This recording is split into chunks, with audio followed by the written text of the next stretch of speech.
It was a military exercise in itself to journey to the exercise, and something which tested the flight of 8 Typhoons along with their pilots and ground crew and the accompanying support personnel on board the Voyager aircraft.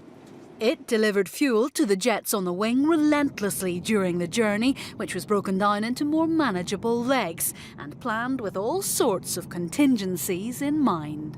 The Typhoon is an agile air-to-air fighter aircraft, not optimised to cross the Atlantic in one hop. So we have to air-to-air refuel in order to get across that distance. We need to ensure that we're not relying on successful air-to-air refuelling in case that we have an aircraft problem, such as a probe not working. So what we have to do is keep the aircraft topped up with fuel, and we have to fly close to diversion airfields all the way. The other thing that we're playing with is the decisions about the sea state and the weather across the Atlantic.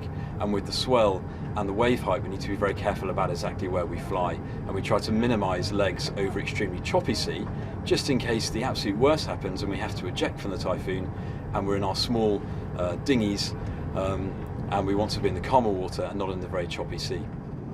The entire route from Lossiemouth to Las Vegas featured stops in the Azores, Bermuda and Florida. Breaks which were welcome, says the boss. The Typhoon doesn't have very good facilities on board either, so by the time you climb out after 8 hours, it's normally a bit of a relief. Usually 4 Typhoons would split into syndicates of 2, flying at varying distances from the Voyager depending on weather conditions. That's because turbulence is created on the latter jets in a formation of 4.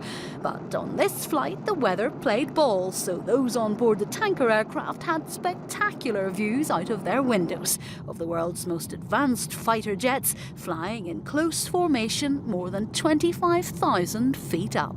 The trail itself is invaluable training. We're on high readiness to deploy on contingency operations at a moment's notice across the globe. And so even just the process of flying 10 aeroplanes in formation halfway around the world is extremely useful. Touching down at Nellis Air Force Base in Nevada is the end destination, although it's just the beginning of Exercise Red Flag. That sees air forces from several nations playing war in the skies over a vast gunnery range in the world's biggest and most technologically advanced fighter jet practice. Julie Knox, Forces News.